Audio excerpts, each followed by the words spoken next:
Welcome all, and welcome Mr. Barry Peatling to the Barry Peatling Football Show. And welcome to you, Colin Sutcliffe, and all my viewers around the world and interstate. It's a very warm day in Chelsea, 22 degrees. It's not right. I've got a pair of shorts on today. It's not right. The weather's going crazy. Well, it is May, isn't it? It is May. We are enjoying it. It's a heat wave, an autumn heat wave. 22 on Saturday. Yeah, it's been 20 all week. Alright, okay, before we get into the big game, Manchester versus Chelsea. It's a bit of Women League stuff again from Mr. Peatling back in the 60s, the dark ages. Dynamite. A bit of one of those little quotes they used to use about me, and there's a photo I found there. That was the same day, I think it was. We were playing horseshoe. But very unusual for me to be chasing someone, but I haven't chased someone. Looks like he's giving you the slip. It's Tommy Parris. He had a bit of a go at me that day too. A little punch up there was. That's Trevor Delrain, the back in the middle part there. He had a go at South Melbourne. It seems like you're dynamite here. Dynamite, best on the ground, 3 votes, whatever it was, 4 goals. It was over here. You won by 47 points. Easy. So was that Peatling Dynamite? Who's Michael Gents?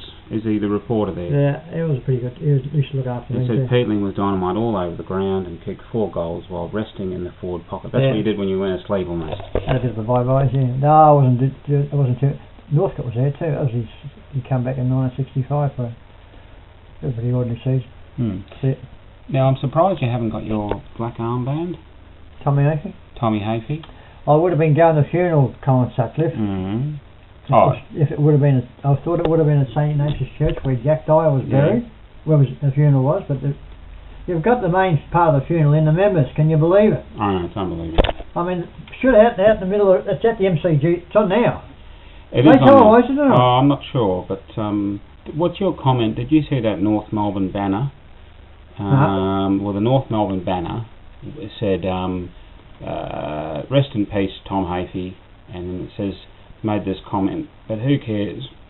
Who cares as long as we win? They said that, did they? On their banner. Oh, I have something to say about that too. Yeah. North Melbourne. They've always been ferals anyway. North Melbourne cheer squad. They want to smarten up, North Melbourne cheer squad. Whoever's in charge of that, they want their behinds kicked.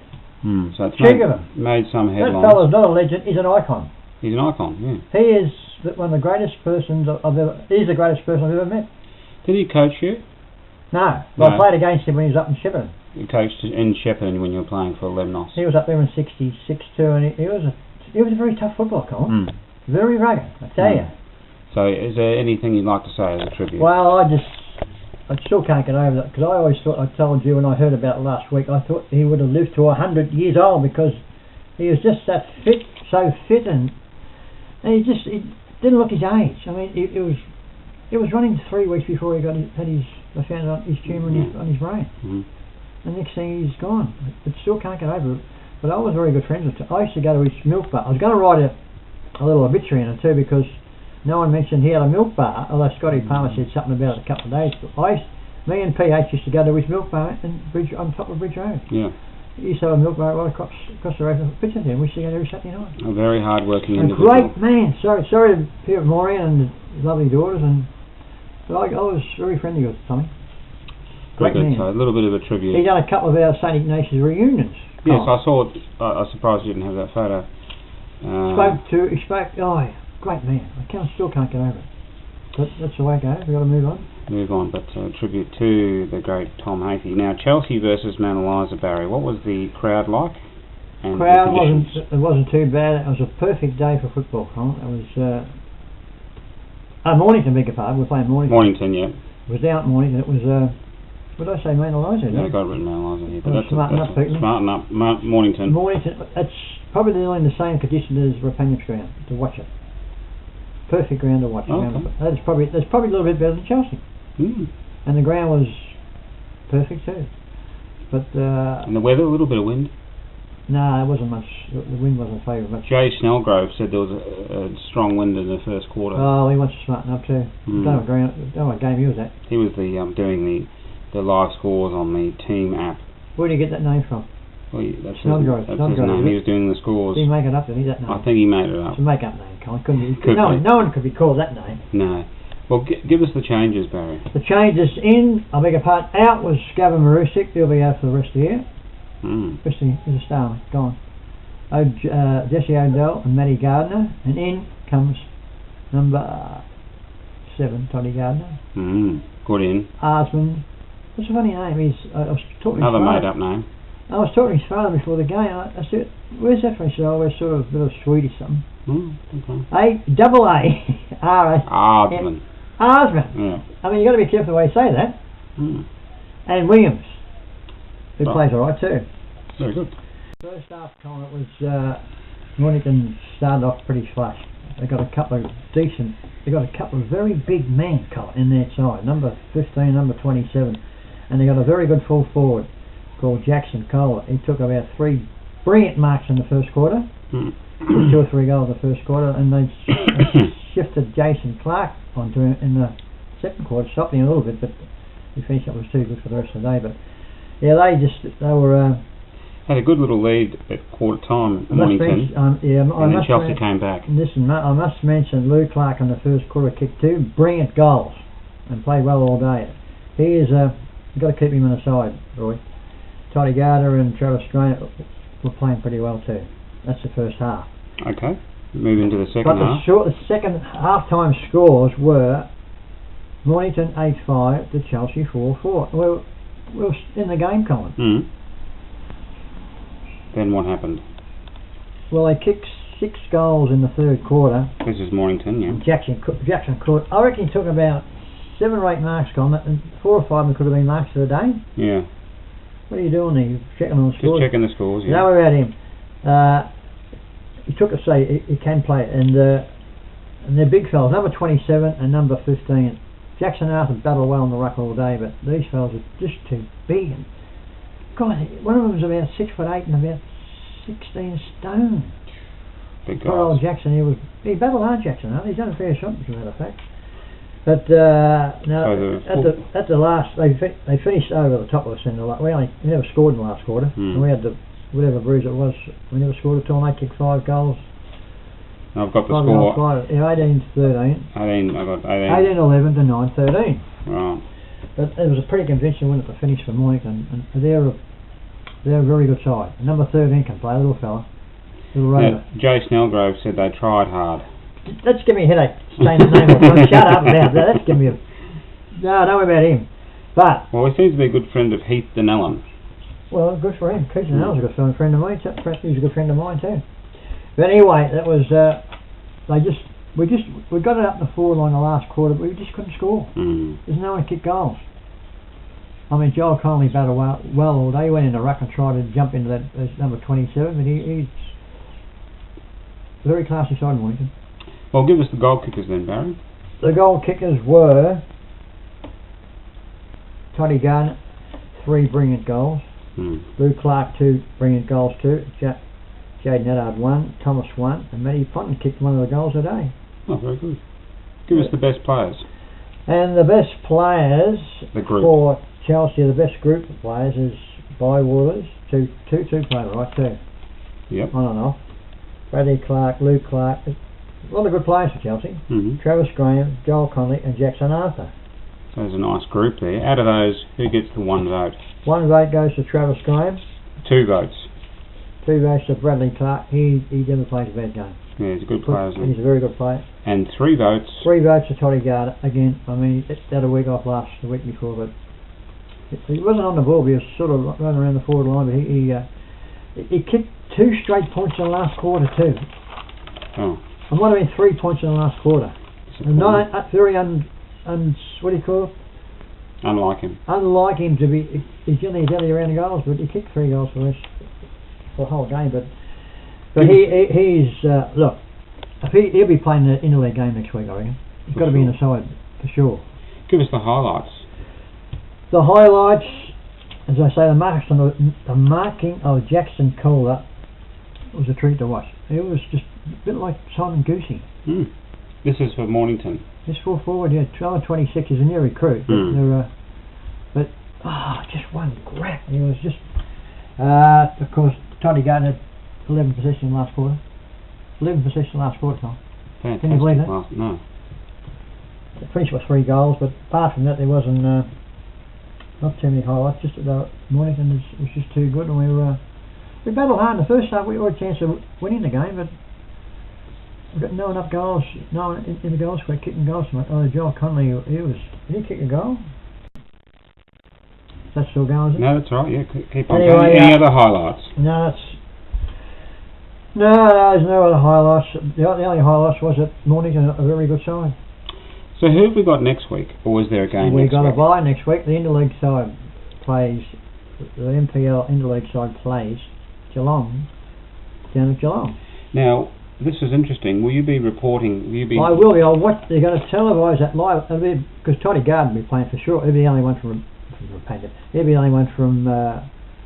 Chelsea being picked in the side, I would think. The website to stream that game at 2:15 on Saturday is the w's.aflbarwin.tv/live-game. Well, you're going to fix that for me and get that organised. So put that on the screen if we can get it.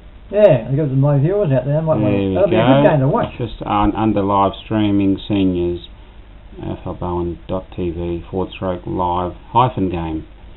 What? Hyphen. What's that mean? That's a slash. What do you mean, slash? That's what you call a hyphen. Is it? Yep. Technical name. All I want to know is live. That's why I'm here. I do all the technical aspects. Well, that's right, but all I want to know is it's live on the. So you'll be giving the full report on that game. I certainly will. I'll be watching it. What players are you expecting from Chelsea to be in it? One. I just told you. Just one. If he's not out, there's something wrong. Something wrong. You're going to spew up. I will throw up right over this camera.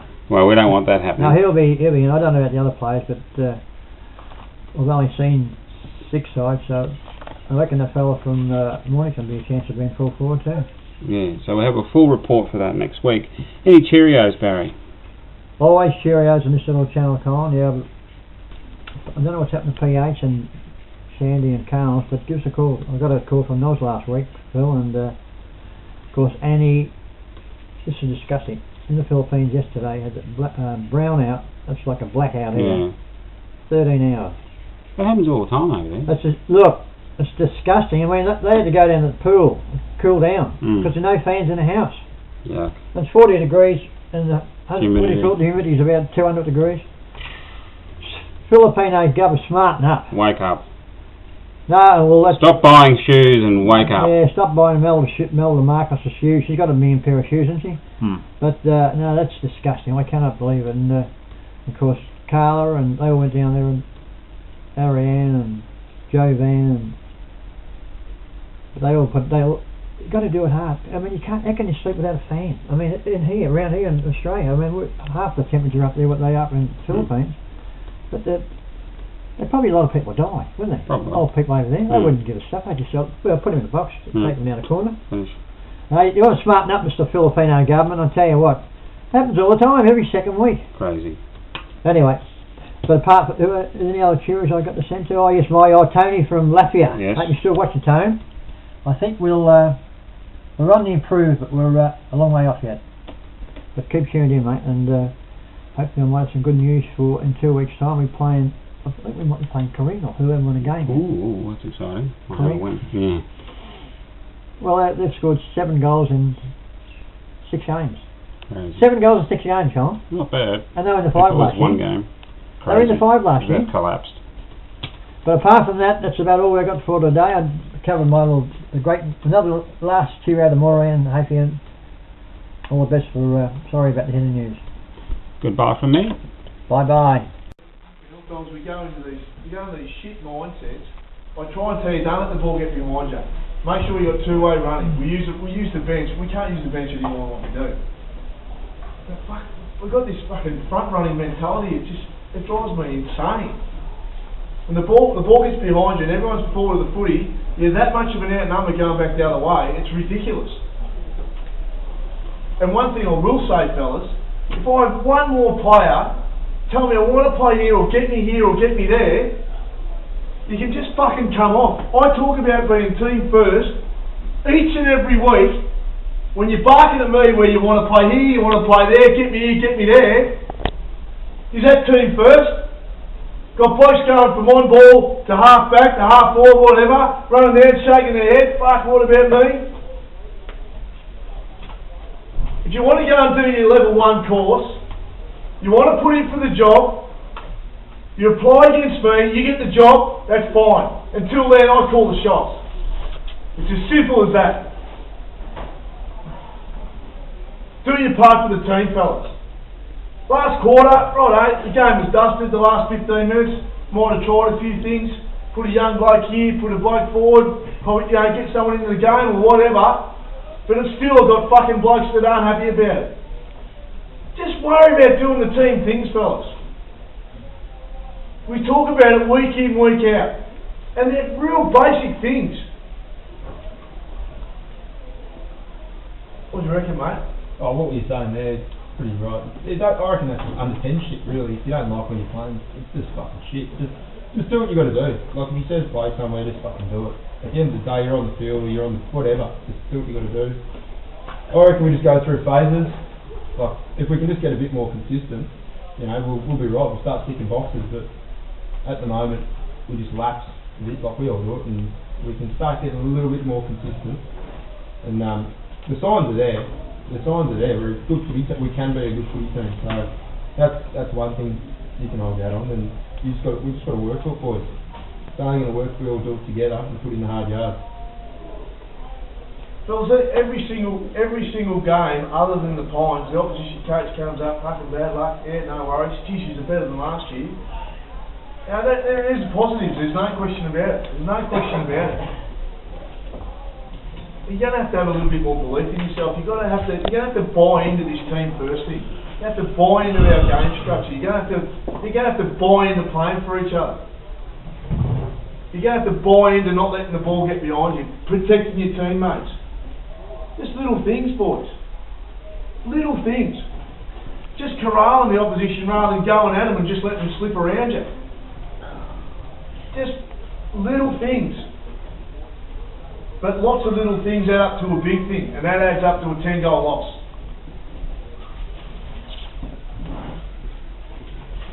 Like I said, fellas, last week I thought it was a reasonably good effort, but there were little things that we didn't get